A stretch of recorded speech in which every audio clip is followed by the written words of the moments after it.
So a very good afternoon to everyone. And this is Pulak Patnaik this side, from VC Now. And I welcome all of you to this webinar on adopting a strategic mindset towards modern supply chain management.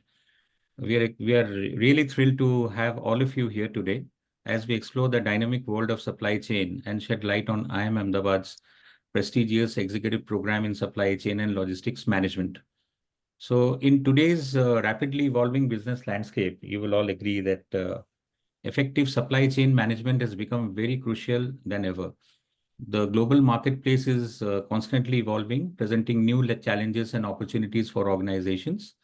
So whether you are a seasoned professional or someone looking to enhance knowledge in supply chain management, adopting a strategic mindset is of paramount importance.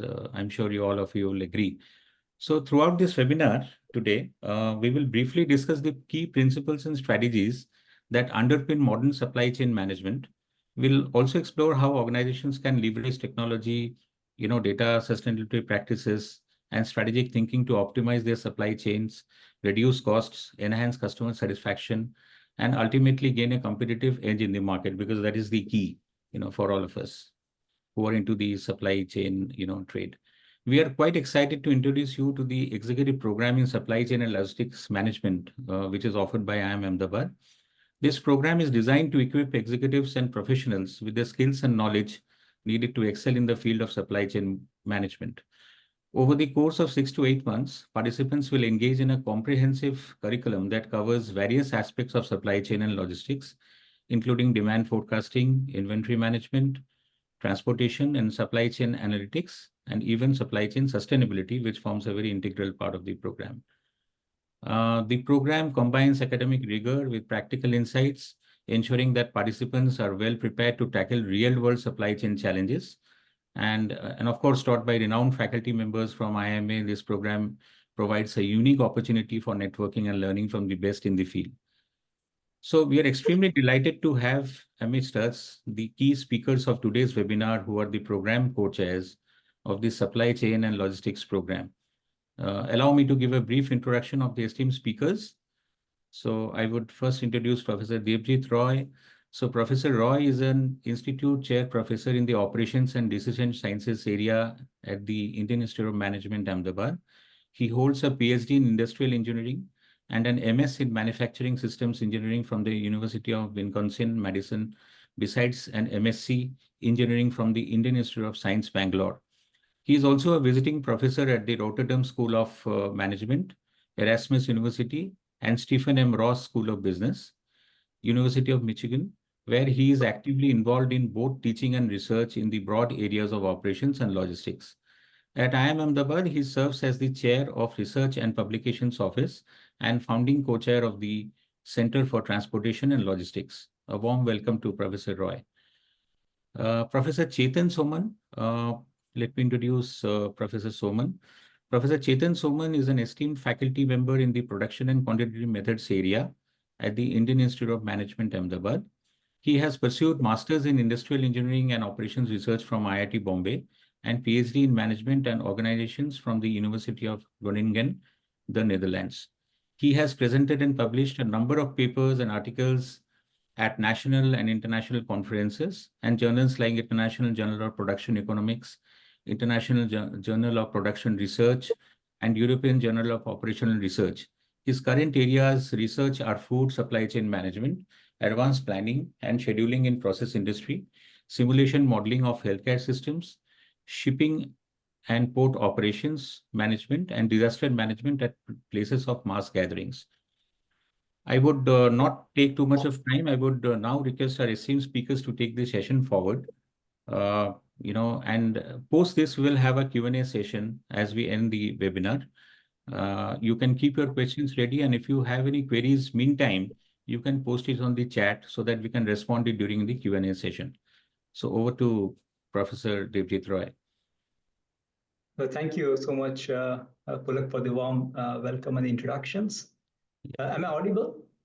Yes, very much. Loud and clear. Okay, so welcome to all the participants. Thank you so much for joining this webinar, and thank you, VC Now, for setting this up. Both Professor Soman and I, who are the co-chairs of the program, are very excited to talk to all of you. We chose this topic today, which is adopting a strategic mindset, because this program was also evolved with that kind of inspiration. So I'll tell you how this program was evolved and what is the genesis behind the program.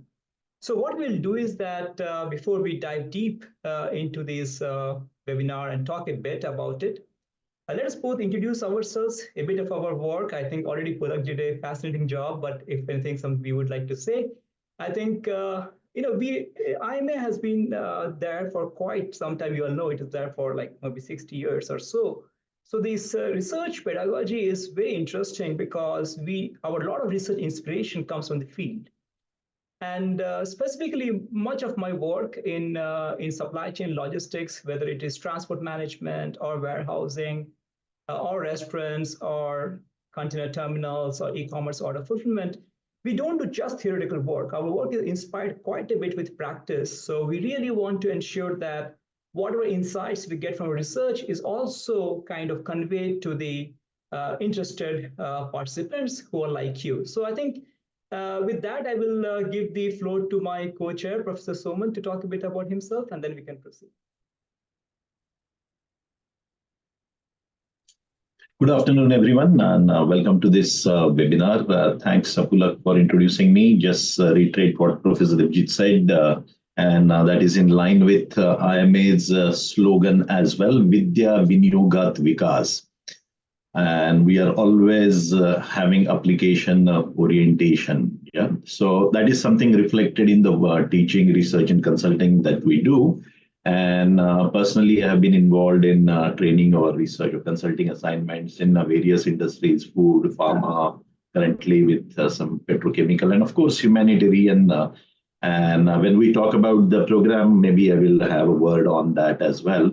Humanitarian logistics is a very interesting field in this. And of course, something building on my background as well, optimization. And yeah, I'm a little tool or industry agnostic. I mean, supply chain is the key research area, and whatever tools, techniques, number crunching is required, I'm ready to do. And hopefully through our program also, in case you have fears about numbers, we will ensure that you definitely overcome those. Yeah, I will get back in a few minutes. Yeah, thank you, Professor Soman. So let us talk a bit about the whole supply chain, how it has been evolving, and why we need to do this program as well eventually.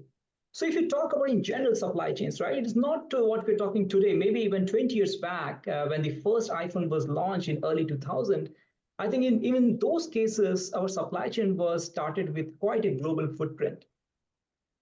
If we point out the reasons behind it, it is not just cost cutting, right? It is also because of the resource availability. You could probably, for example, much of the resource comes from Ukraine. Some of the resources comes from other countries. So a lot of resources are kind of present in few countries only. And if you have to develop an iPhone, well, we have to rely on multiple countries. So two reasons really made the supply chain quite broader. One is definitely reducing cost. That was one of the global mindset, right? We had to cut down cost. And especially, we were quite worried about labor cost reduction. And we said, hey, let us push back the manufacturing to that country that has the lowest cost. As a result, you will know that much of the assembly, maybe until like last year, probably was done in China. And several sub-assemblies were done in some other countries and sent to assembly in China to reduce the cost. And finally, it was shipped back to US for finally the footprint or the print on the phone, which is designed in California and shipped in USA and so on and so forth, right? So all I'm saying is that supply chain has been so global for decades. So why are we rethinking the whole supply chain? Let me tell you a bit about with the context of a diamond supply chain, right? So I'm sure all of you are hearing this very recently, especially after the Ukraine-Russia war. The supply chain has been the core focus, especially recently when Prime Minister Modi gifted, I think, a lab-grown diamond to the White House lady, Jill Biden, and that was also very popular on the media. So in some sense, the diamond supply chain has been garnering a lot of attention from each of us. And once I talk about the supply chain, I'll also try to connect that it is the issues or the challenges that I'm talking here is not really restricted to diamond supply chain. So while you'll be hearing me talking about different issues, just reflect back on the similar issues on your supply chains. And I'm sure several of these things will also resonate with many of you right here today. So if you talk about the global diamond supply chain, well, it is in true sense quite global. And I'll tell you why. If we talk about diamonds, the first is the rough cut diamonds, which is sourced probably somewhere from Africa, Botswana, or Russia. And it is sent, most of it is sent to India, specifically not very far from us in Surat, for polishing into different diamond cuts, right? And once it is polished from here, most of it is actually exported. 90% are exported. A significant portion goes to US, but also to Hong Kong and other places, right? This is the kind of nature. You can ask me, why is not everything done in India? Well, we don't have rough diamonds. We don't have those enough mines, right? So this is out of necessity. Out of necessity, this is how it has evolved over decades. But what is the interesting phenomena here is that if you see about the rough diamonds, look at the trend of imports. It has been gradually declining. So if you talk about 2017, 2018, 2019, and even after that, it was further declining even today, right? And the reason are multifold. One, well, there is definite kind of caution in the world about what they say it's called blood diamonds, right? They think that there's a lot of inhumanity against the sourcing or mining, but more so because we are exhausting the mines. As simple as that, right? There's not enough resources available worldwide. So what I'm saying is that there is a challenge from the supply side of the supply chain. Okay, there's definitely a challenge in terms of reduction in rough diamonds. If we talk about exports, this was fascinating, where you'll see that a significant exports happens to Hong Kong, to the auction market, and then it's cleared from that. But also US retailers take a significant chunk from India, okay? So I hope this tells you on the demand side, what are the outflows going out from the India. So if we talk about what happens in India, well, we are pretty much into manufacturing. We do really hard work. We get these diamonds, we procure them from whatever sources, we sort and grade, and there are more than, I think, 200,000 people in Surat in the diamond industry who are focused on cutting, polishing. Then we focus a lot on certification, specific authorities like GIA and others who are really taking into our quality of diamonds and kind of adjusting its quality. And finally, distribution plays a significant role. I'll talk about it even more later, where it goes via different custom channels and exported out there. And some portions goes to retail in India, but a significant portion is exported, right? This is just to give you a kind of sneak peek into what goes on in India. So if you talk about some of the factors influencing price of a diamond, I'm just talking about the product features, for example, carat weight, the cut quality, the kind of colorless diamond, more the colorless, higher the value.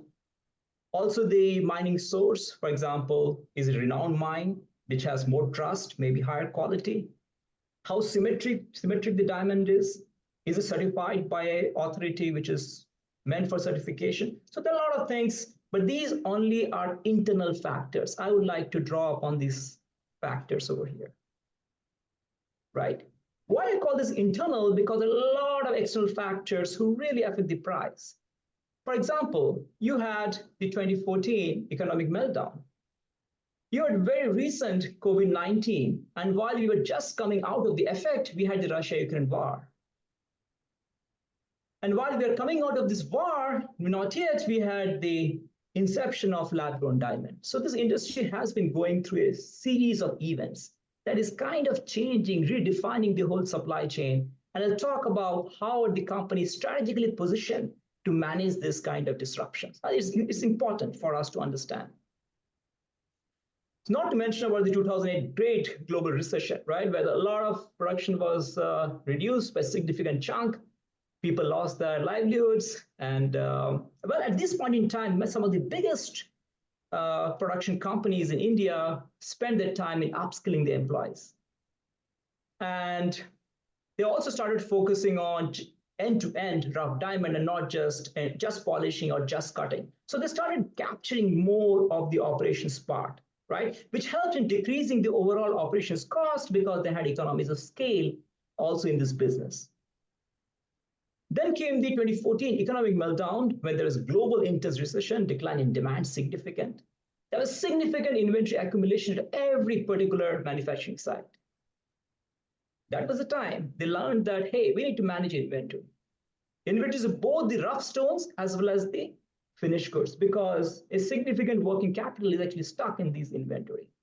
So this was a huge learning that, hey, if I wish I would have thought about these business cycles, I would have managed my inventory better. So inventory management was huge importance, not just the procurement piece, right? So how do you manage your inventories?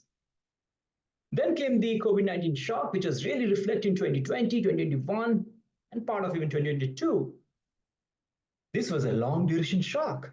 Believe me or not, nobody knew when the next manufacturing is going to start, when is the next export going to happen. So some of the big companies, for example, were hugely adversely impacted with the shock. Particularly, there was significant restriction of movement, cross-border movement.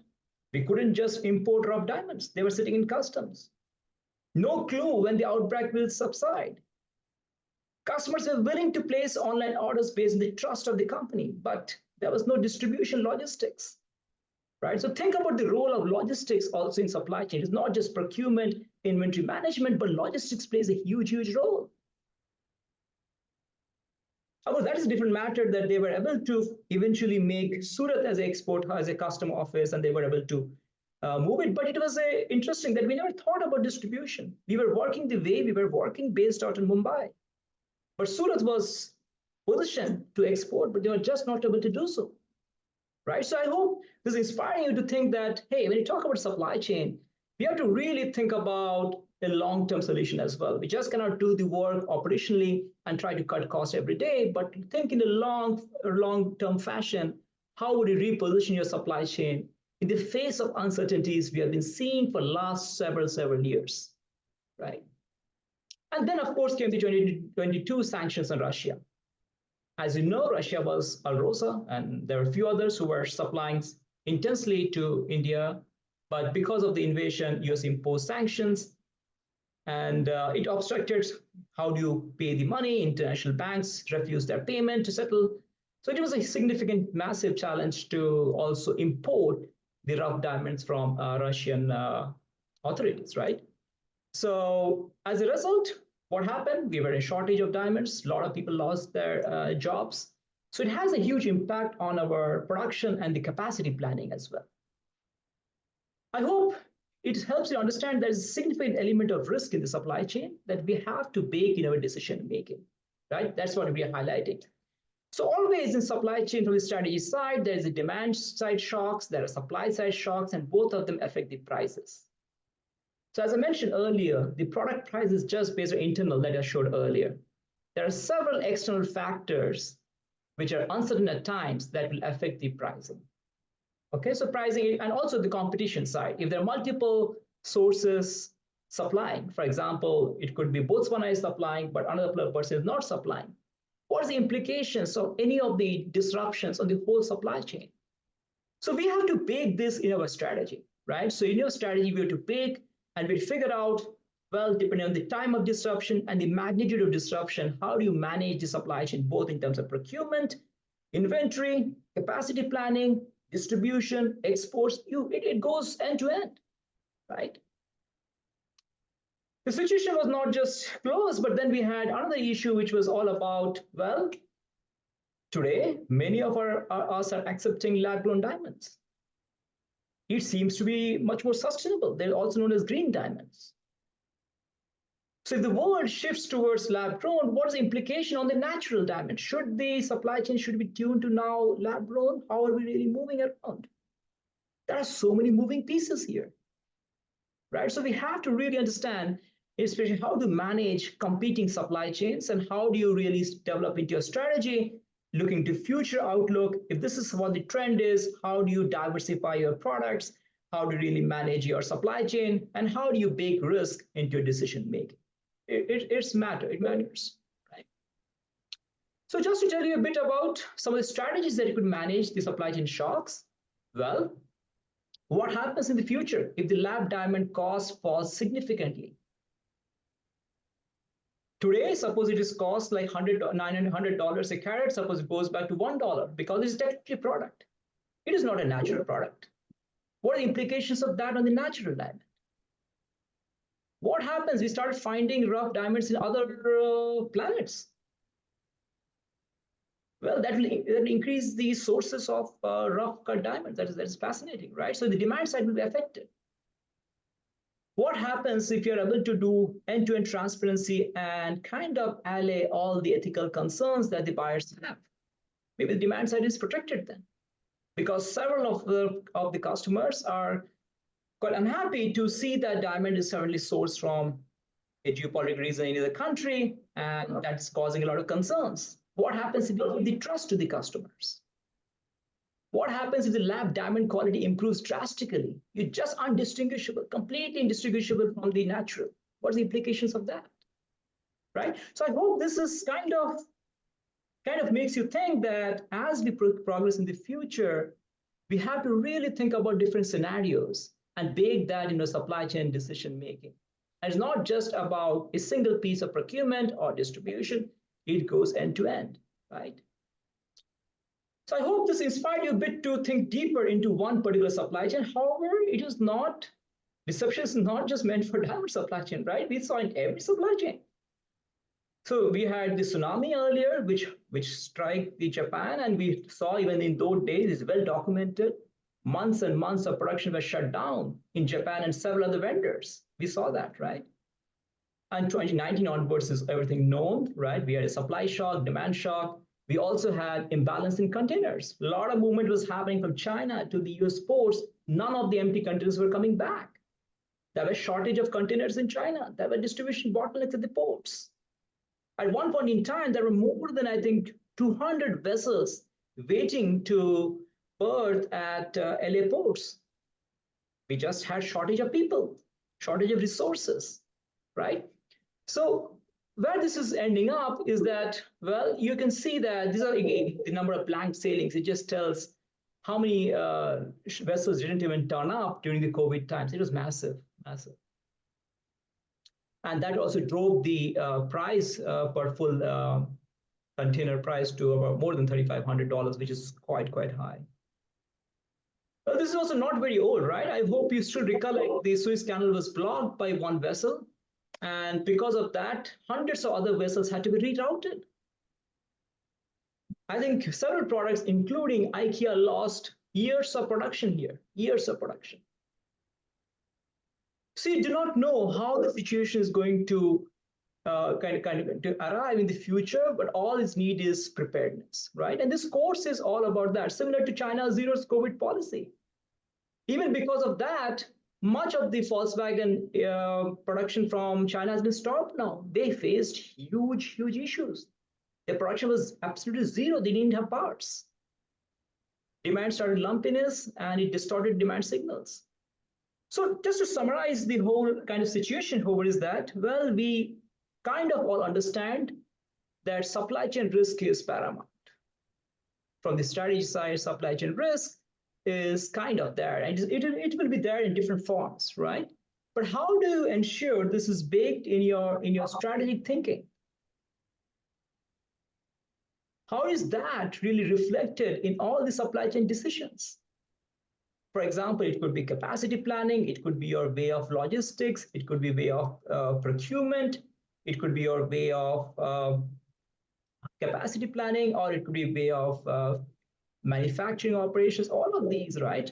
Everything affects end to end based on how do you bake the future kind of risk into your strategic thinking, and also probably that will affect the way you design your operations, the way you think about a product portfolio, the choices of products you're thinking for the future. Are you nimble enough to adapt your supply chain? That has become a huge issue. During the last few years, in fact, we started hearing about a new term called project supply chains, because everything is a new project now, right? Because you have to set up the supply chain in a jiffy. You don't have time. I hope you still recall, like during COVID times, many of the, I think, Aquafina, many of the mineral water bottles bottling plant were converted to manufacture sanitizers. It was overnight, right? How nimble are you? How quickly can you set up? Do you have flex capacity? How do you manage it, right? So I think this is never ending, but hopefully this course will kind of inspire you to think more broadly and have kind of meaningful conversations and more meaningful analysis. Yeah, you'll be able to hopefully think about the different decision trade-offs carefully and make more robust decisions, which will kind of hold in practice and hopefully creates an impact in your organization. That's pretty much the kind of goal that we are setting here. So some of the solutions, for example, we tried is, well, more proactive scenarios. We localize supply chain wherever possible. We leverage technology, we leveraged IoT, blockchain, what is required to ensure that the data available is helpful to make strategic decisions. Optimization, analytics, these are all part of the program, which will help you to not only think about the strategic thinking, but once you come up with a strategy, how do you implement it in the ground level? That's important. Right? So it's not just about strategic thinking. We'll tell you, you know what, you have to do this, the course is over. No. That is more of a mindset. How do you change your thinking process? But once that is changed, how do you leverage all of the data, technology, analytics, optimization methods to ensure that whatever you planned, it gets implemented in a least cost-effective way, but also ensure that your business is profitable and it kind of holds true, right? And always we talk about 3 Ps, which is planet, people, and profit. So again, it should be profitable, but it should also be socially responsible, take care of people, but also think about sustainability, which is becoming big as we think about the future.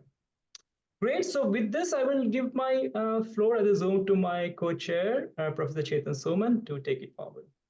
Yeah.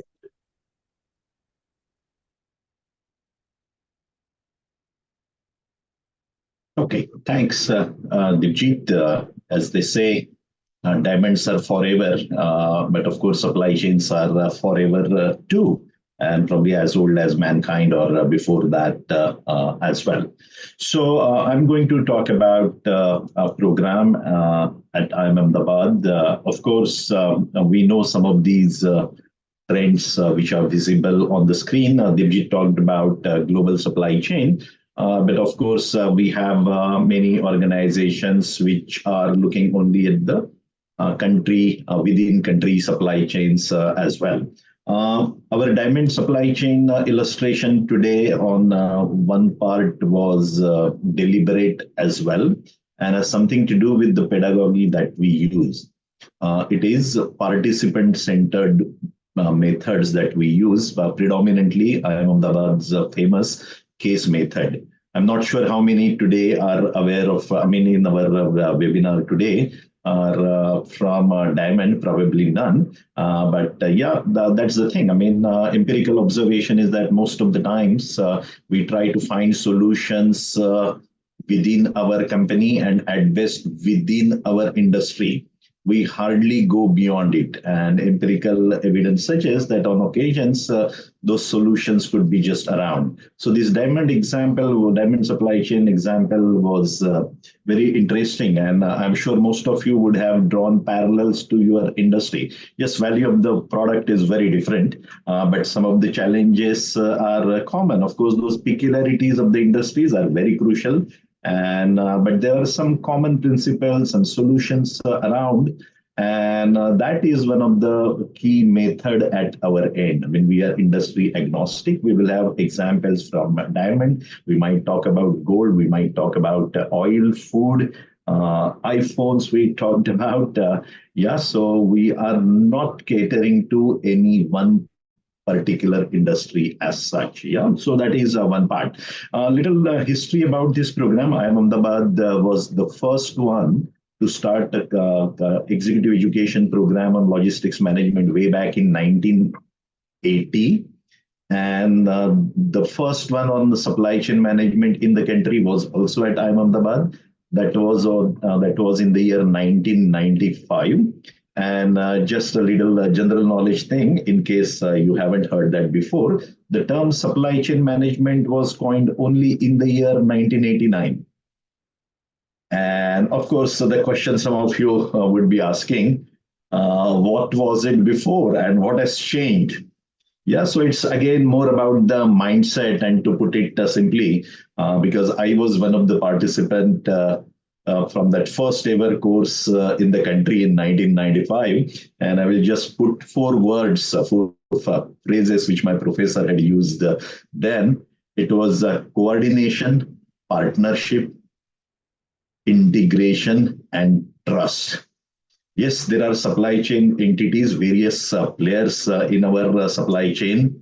And how do we interact with them? So lots of changes are happening there. So it's again about the mindset, how you treat your suppliers, your distributors. Are you going to look at suppliers, or you are just going to rename your purchasing manager as supply chain manager and give a flashy visiting card? Lots of changes are on the mindset and philosophical side. Another thing which is subtly appearing here is while the traditional logistics supply chain managers focus only on the material flow, what we want to point out, and our course curriculum will also reiterate, that it's not just the material flow, information flow, and even more importantly, the language of the business, the money part, the cash flows, and how do we manage these flows. So we will ensure that, while most of us traditional supply chain professionals mainly worry about the material flow part,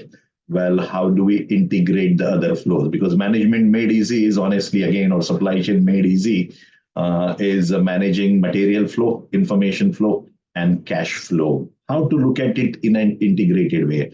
How do we go up and get into that strategic thinking and talk about these three flows together rather than just worrying about the material part only. So now the course has evolved at IIM Ahmedabad, and as I told, Vidya Viniyogat Vikas, the constant engagement with the industry and learnings there so that we are up to date.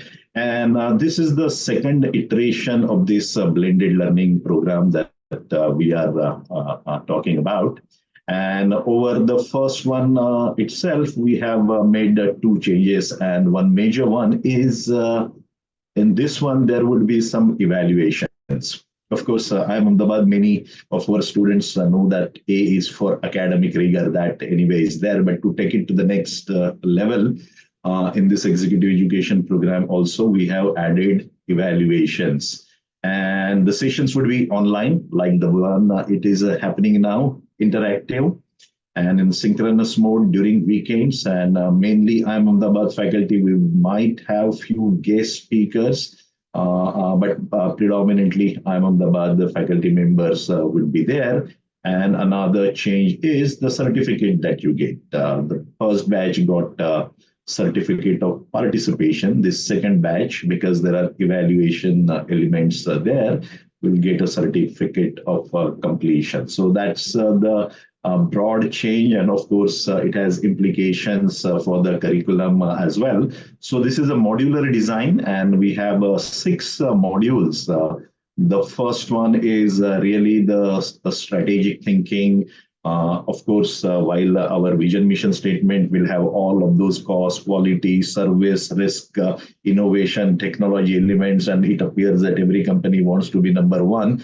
But knowing the trade-offs there, I think is extremely critical. And as I was hinting, how do we treat our other members in the supply chain? Do we look at them as our adversaries or partners? And again, when it comes to for the subsequent levels, the tactical level and operating levels, how those collaborative things are going to translate further. Another interesting thing, if you look around, almost every bank has supply chain finance division. Of course, a few might call this as old wine in new bottles, working capital thing, but renamed as supply chain finance. But there are certain nuances, lots of businesses appearing on that front. And of course, we will have elements of that as well. Warehousing and logistics, blame it partly on the e-commerce explosion in the country, is gaining more and more importance, and gone are the days where people are looking at only the manual operations and carry images of people carrying bags on their back and so on. Lots of fancy automation, robotics appearing there. We have this module on warehousing and logistics where elements of warehouse design, operations, and technologies involved there. And of course, the logistics service providers, the benchmarking, and how do we take the frontier to the next level for the country? Because at the highest level, and year on year, I'm sure all of us are hearing that at India, logistics costs are 14% of GDP.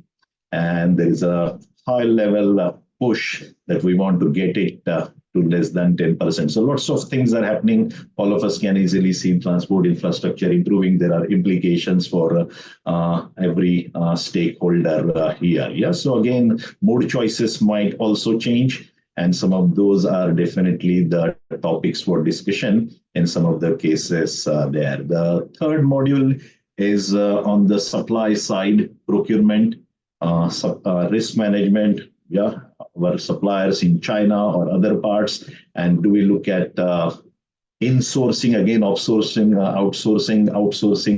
offshoring were the buzzwords, but will it be insourcing going forward? Yeah, what are the elements involved? Their contracts, the kind of contracts that we have. Revenue management was only traditionally was the game for airlines or hotel industry, but more and more people are getting into this dynamic. Yeah. You may want to change the slide mode. Right now it is in that Word document, so they're not able to see the modules. Oh, okay. Okay. So if you can show the module 1 and 2 also, please. Yeah, okay. Yeah, thanks. Yeah, better. Yes, please. Yeah, okay. Apologies for that. Yeah. So yeah, I talked about module 1, where what kind of supply chains do we make our supply chains more cost efficient or more responsive, or do we make it geared up for risk mitigation, and what's the right supply chain? Is it in line with our product market characteristics that we have decided to serve? That's the first element. The second one, as I mentioned, was on the warehousing, the kind of automation that we are seeing, the new age warehouses, the technologies there, and of course, with improvement in the transport infrastructure all around, newer challenges, and definitely a need for relooking the trade-offs there. The third module is on the procurement. Suppliers, what kind of suppliers we have, what kind of relationships do we maintain, what do we get into auctions every now and then? There are many of these portals around, and is that the right one? And of course, the traditional inventory management issues are there. Not just the traditional questions there, how much and when, but now that we are taking the supply chain, the broader perspective, the third element in inventory management, where do I strategically position inventory to serve the customer well? That is also becoming important. And not just the procurement of goods, but procurement of services would also be the element there. The next two modules are keeping in line with what Professor Devjit mentioned, and everyone around also is worried about their jobs, what AI, ML, and some of those things are going to do. And this is where I think we are going to prepare ourselves better. The first module there is more on the mathematical modeling side. As we repeatedly say, in God we trust, everyone else must bring the numbers. And yeah, more evidence-based, data-driven decision making. Every leader is talking about that. And how can supply chain be far behind there? Yeah, so this is where we have a module where we will introduce, I mean, most of us probably do some hands-on thing on Excel.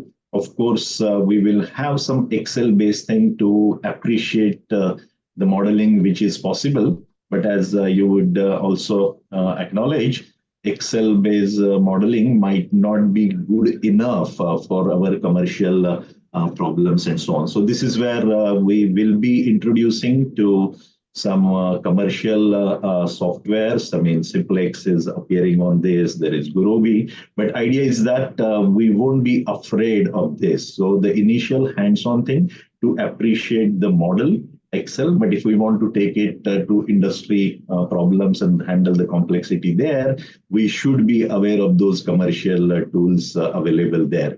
And these are, again, not just tools and techniques oriented session. Application orientation is very much there. So it could, application areas could be supplier selection, distribution optimization, or last mile deliveries, fleet planning, all that is possible.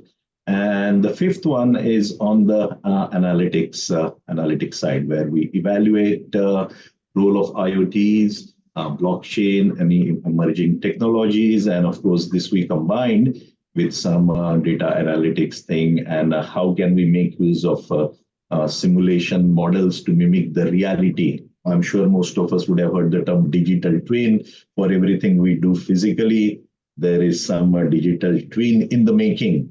And once that twin is there, we do simulations, look ahead, and do some experimentation there. And based on that, we are going to make decisions. So some newer ways of decision makings are definitely around. So we have a module dedicated for this as well. And one important element finally is, yes, how do we apply this, whatever we are learning in other modules? So there would be a project. Of course, this will be in groups, and this will be under IIMA faculty. This would be from industry of one of the participants, or we might assign this. But this is major element. And again, I repeat, all the 6 modules will have an evaluation component to ensure that trigger is there, and we appreciate the ideas and concepts around in a much better way, so that we are ready to serve our industry and sector in a much better way. So that's the overview of the program, and that's the brief introduction and some kind of illustration how cases work from our side. So thank you. These are our contact details, Dibjit and myself. And I hand over to Pulak, and then we are ready to take some questions that you have. Yes. Thank you, Professor Chetan and Professor Devjit. It was a insightful session. So we go like this. I think what we will do is that we will share a single slide wherein the program construct is mentioned, because most of you who are not aware about the program construct, we will share that with you for your knowledge. Anupam, we can share that single slider. Okay. So this is the overall the program construct, so the program title goes as Executive Program in Supply Chain and Logistics Management. And this is the batch number 2 that we are, the admissions are open for. The program starts in January. The duration is 6 to 8 months. And the eligibility for anyone to apply would be that you need to have at least 50% in graduation and a minimum 2 years of work experience at junior, middle, or senior level in operations function, or can be an entrepreneur also, right? Because that makes sense for anybody to apply. So post your online application, which has to be posted online, there will be a selection process, which will be based on evaluation by the program coaches. And based on their selection, you will be offered a offer letter against which you can go ahead and join the program. The delivery mode of this program is going to be live online. So there is no asynchronous classes, it's all synchronous, which means that the professors will deliver the lectures live at a specific timing, which is Sundays 10 a.m. to 1 p.m. This is Indian Standard Time, right? And the delivery would be on blended learning mode. It means that it will be a blend of virtual classrooms, which is live virtual classrooms, And there would be 2 campus visits, of overall 4 days, which means that 2 days plus 2 days. So 2 days during the beginning and 2 days during the end of the program. So the campus visit also, enables you to, have a face-to-face interaction with your faculties also, and also along with your, peers who are, attending the program. And it really gives you a great networking opportunity as well while you're at the campus, leave alone the sense of being, a part of the institution.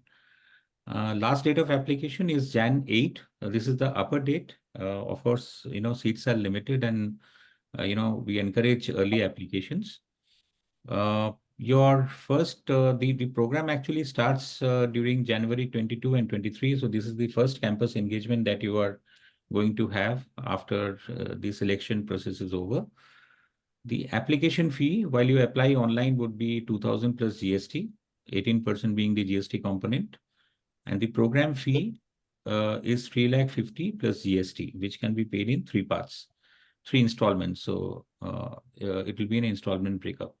So I thought of, giving a perspective of the program framework so that you are clear.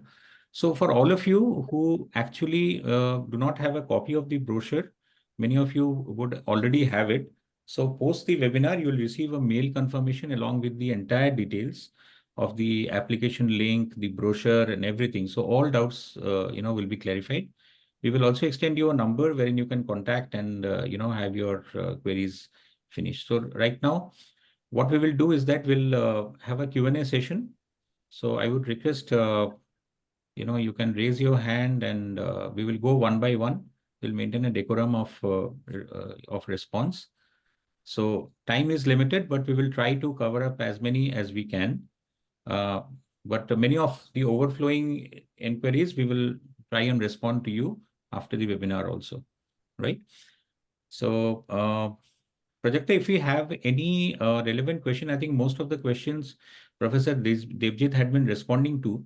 But if we have any specific question, we needs to be answered from the chat, we can do that, and then we can. We already have a raised hand, so I think we'll go ahead with the raised hand. Janak can. Yeah, good evening, sir. This is Janak Advani from Pune. I am an engineering professional with the Masters in Marketing and Business Operations. Right now, I am on my second innings with a multi-specialty hospital which has nearly 500 beds.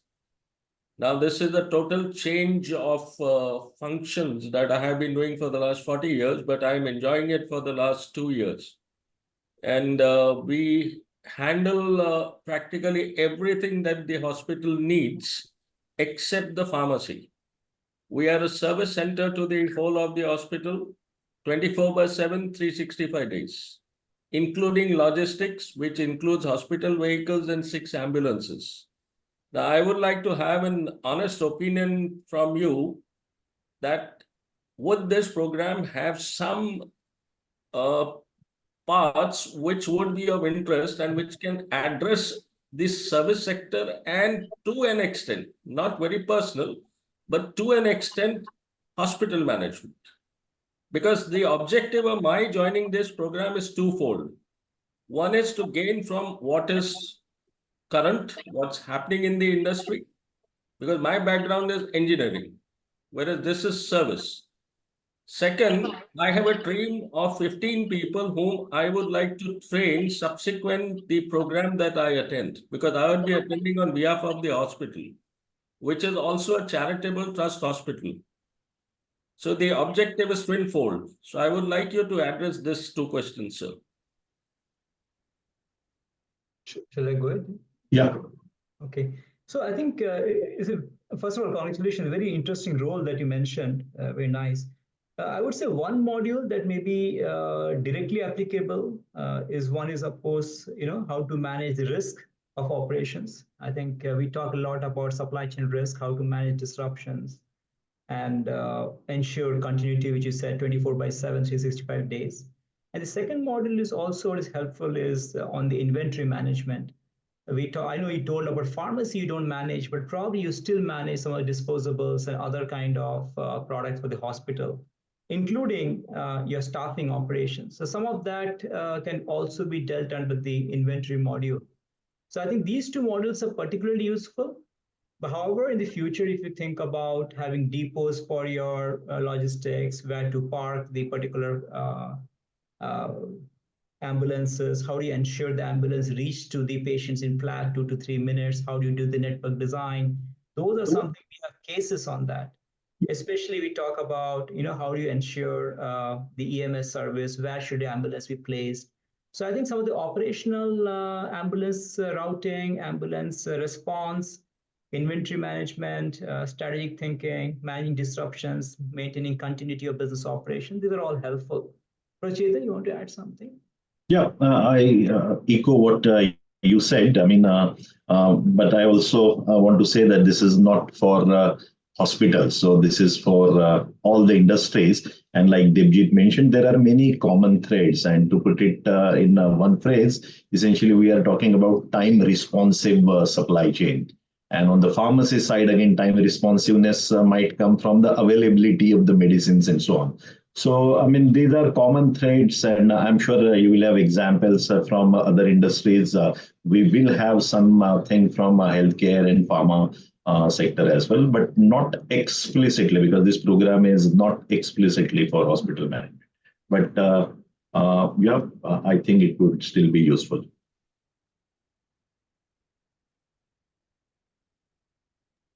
I think you're wanting to speak, but you're muted. Okay. Fine. We'll move on to Jay Prakash.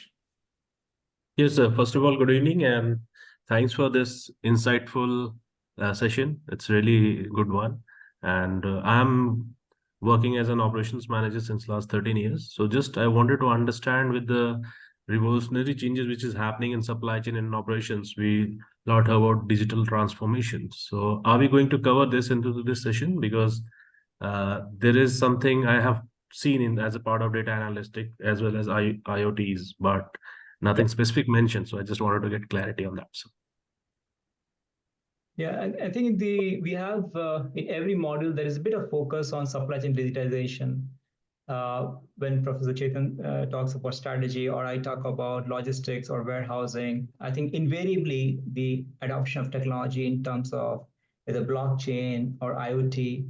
Not only that, we go one level down also. We also talk about how do you leverage IoT data in supply chain decision making. We go to that level. So we don't just talk about, hey, use IoT. No, we also talk about how can you benefit, how can you apply with real cases. So yeah, to give you a short answer, yes, it's very much a part of our program. Thank you, sir. Thanks.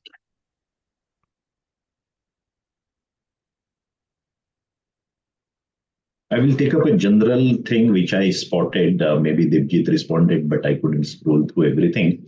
People are asking about contacts, and you are talking about the time slots and so on. And this is where I want to again reiterate the method that we have. I mean, a program will have probably 80% of the sessions based on cases. And that requires some preparation before you come to the class, because as I said, application orientation is very much there. And that's why we will be having classes only over the weekend, 2 sessions every weekend. Exact time slot VC now will tell you. And we will already have these time slots mentioned to all the participants well in advance. We will also acknowledge the holidays, important festivals, and so on. But please make a note that yes, we have 2 days of classroom sessions at the beginning, 2 at the end. And in between, you are expected to go to VC Now centers. And don't undermine the importance of, don't ignore the importance of this. I mean, with the blended thing, it is very important that we interact with each other also. And these VC Now centers, let me tell you, in our program, especially in the case-based method, yes, lots of things happen inside the class, but there is a great amount of off-the-class learning. And because you will be interacting with our with our batchmates before the class, after the class, and a great amount of learning happens. I mean, cross learning across industries. So yeah, I mean that element is also one of the important part Yes. in our. Yes, yes. Thank you, Professor Chetan, for alerting this. Yes. So, these sessions definitely are virtual and they will be held in the classrooms, designated VC Now classrooms. This is to ensure rigor. And the classroom list, of course, once you apply online, there is a drop down through which the classroom list can be, secured. The Pan India's classroom list is also available with our, advisors. We will share you the number so that you can also check whether within your city you have that, specific facility or not, right? Okay. Any other raised hands? Aditya, were you trying to speak something?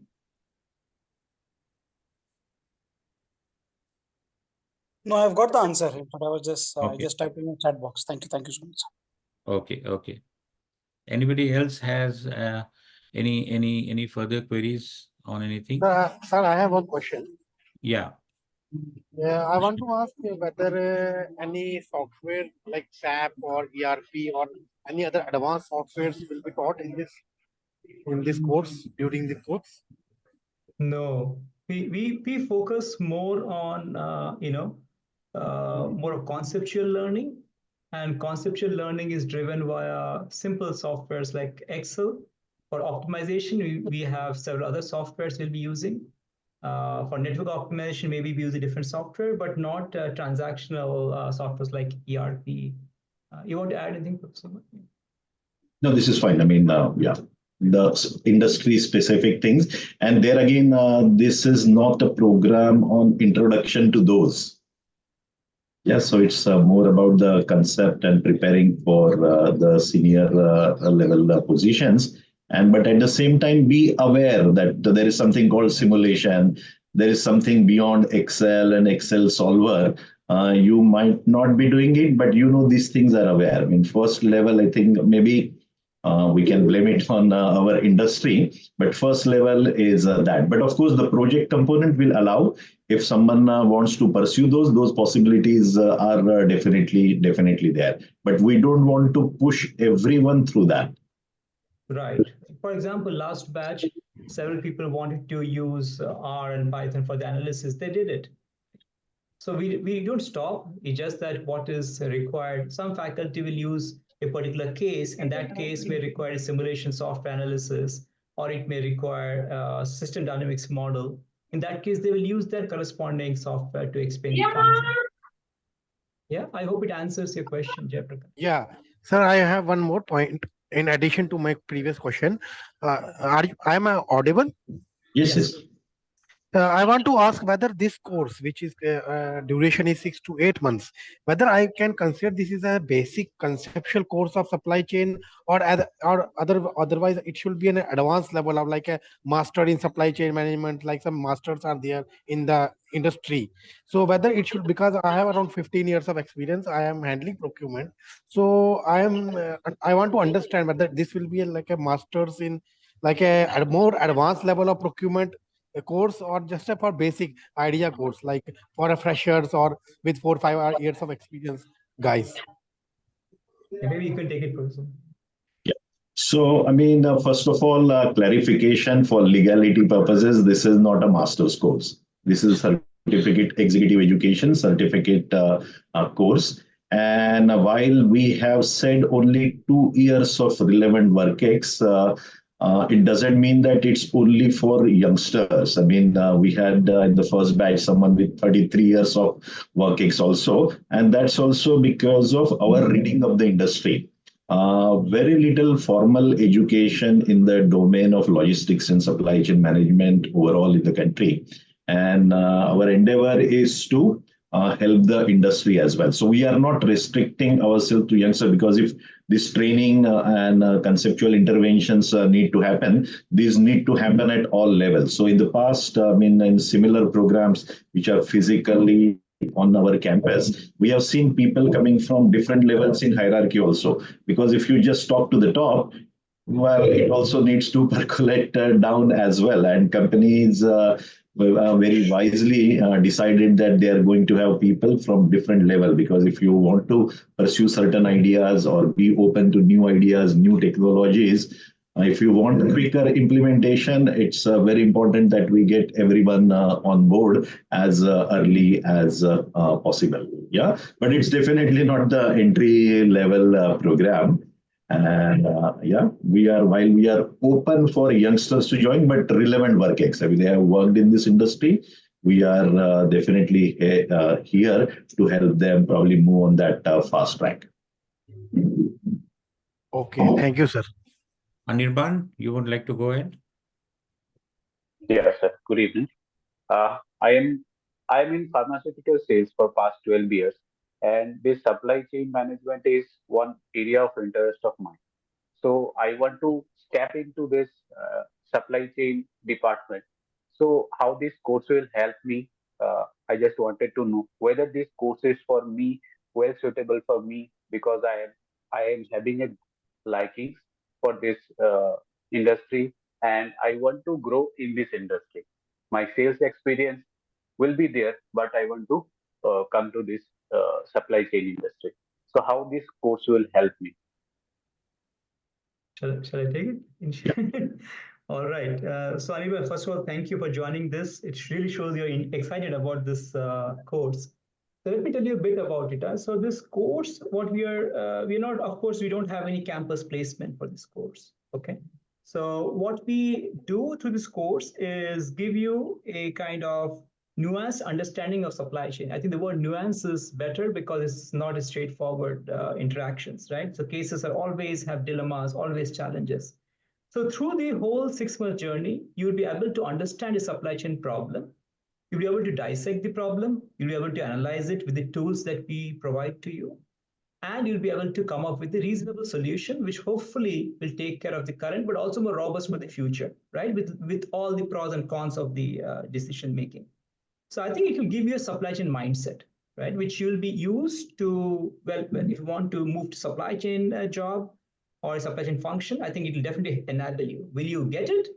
We're not sure about that because it really depends upon your aspiration, how you leverage the program, how much you aspire, which specific job or supply chain you're looking for, whether it's procurement, inventory management, or you're looking for a distribution logistics job. Because a lot of this is a large ocean, right? So it's hard to say for us whether you'll be placed or you'll get a job in supply chain, but definitely will be able to definitely say your thinking will change. And we'll definitely observe that transformation you're thinking from day one to day whenever you come for the last module. Anything you want to add? No, perfect. I mean, maybe I will put it slightly differently. You might have heard that IIM Ahmedabad has a general management approach. Yeah, I mean, for our regular degree granting program, I mean, we don't offer students finance specialization, marketing specialization, or supply chain specialization, because eventually business problems aren't marketing problem or finance problem. Those are business problems. And at this, if we want to go to the top and look at our seniors, I mean, top management team, I mean, well, it has to be a cross-functional approach. Yeah. So that's the general approach at in this program also. While this is a functional program on logistics and supply chain, we definitely, I mean, we can't work in isolation. I mean, in pharma, if I talk about, I mean, yes, you have large number of SKUs, you have your product going to all the parts, you have this e-pharmacy challenge, and that's there in some other industries as well. So we might have examples from other industries or even from pharma, and you will definitely pick those nuances there because you are mainly demanding from logistics teams, and you will appreciate what demands you were putting. Were those reasonable ones, or you were putting them under too much pressure? And it's nice to get that different flavor. And even if you want to continue in the sales domain after that, I'm sure this one would be useful. And I don't want to get into self-patting mode, but let me tell you, we have done training programs for pharma companies also where we insisted that salespeople join a supply chain program. And believe me, they have acknowledged the impact of those programs. So it's just understanding other functional areas better, and that can also help your decision making in your existing roles also. And if you want to switch, you are definitely preparing for that. Thanks. Thanks a lot. Okay, there was a question in the chat box, which possibly two of them have wanted to know. Is that, how will AI impact supply chain in global scenario? Will it replace human mind to manage SCM the way it is happening today? So any of you answer that? take this question? And you should ask ChatGPT to answer that. Well, I No, think, sir, yeah, go ahead, Chetan. No, go ahead. No, I was saying that, that today we have AI, yesterday we had internet, more than AI, we have chat GPT, tomorrow there'll be one more, we had the blockchain in the past. So I think technologies will evolve, right? But the foundations, the principles of supply chain management stick to time. So I think what AI will help you is probably help us to make faster decision making, get some nuanced data points which you never got earlier, collect data, assimilate data, find out trends, maybe connect the dots and find out what is the connection. So I think it will help you to process the information in a faster and more meaningful manner. I think that is a separate machine learning course that will help you probably doing that. Whereas this course is more focused on the principles of supply chain and also how do you leverage technology in gathering vast amount of data, taking meaningful decisions in supply chain, and yeah, putting things to practice. Please add, Professor, so many. This is fine. I mean, yeah. All of us will wait and watch AI applications, but there are certain things, hunch, gut feeling, risk-taking appetite. Each one of us has different levels on that. And in decision-making, that plays very important role, more so when it comes to strategic decisions. I think Nidish has a question. Nidish? Yeah.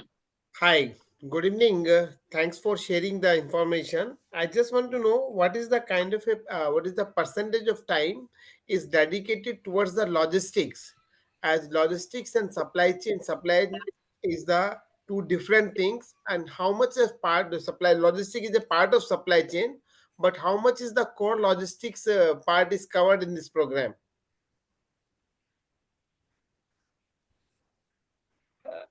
So if you look at the modules, I think maybe we can share with you, if I can share the screen once again. Sure. That may be helpful. So if you look at our modules, right? So the first module is, of course, more focused on supply chain strategy and also talking a bit about your logistics strategy in that way, right? What mode you should choose, what kind of network you want to have. So of course, it links very well with the logistics strategy. The second is totally logistics because we focus a lot on the transportation as well as intra-logistics, what happens within a facility. And again, we talk about all modes pretty much. Third is going more towards probably supply chain, but again, logistics contracts also play a huge role in logistics, especially how we work with the freight forwarders, vendors, and all. So I think this procurement logistics services, but also contracts are very helpful. Again, here, right, when you think about logistics, how do you manage your last mile delivery, where do you set your logistic hubs? So I think module 4 is also quite connected. As elements. Sorry, you want to add something? No, other modules, of course, like you said, network optimization also has elements. Yeah, absolutely.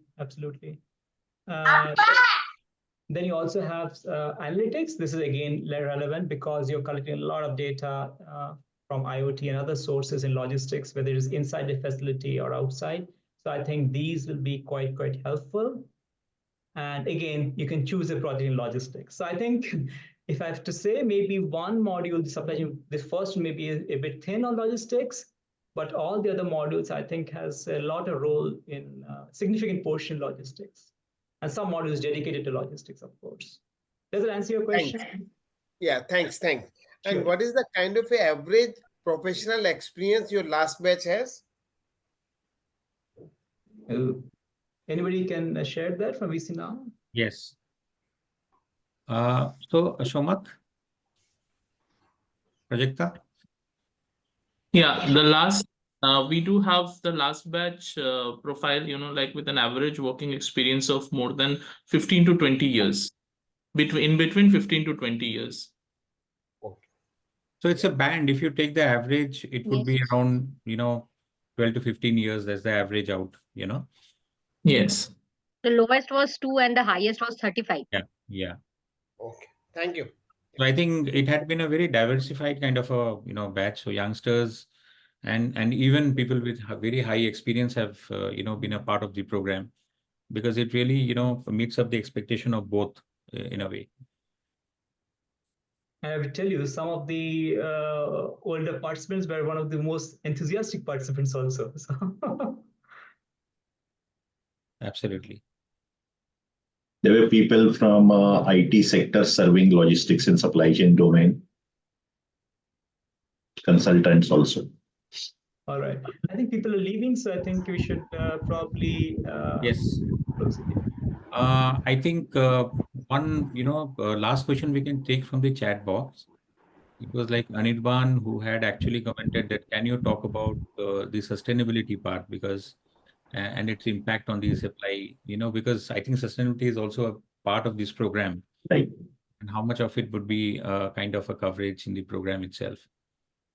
You would take it, Chetan? I mean, there are elements. I mean, now, of course, I mean, the way we are going to put it is this is not a separate topic as such.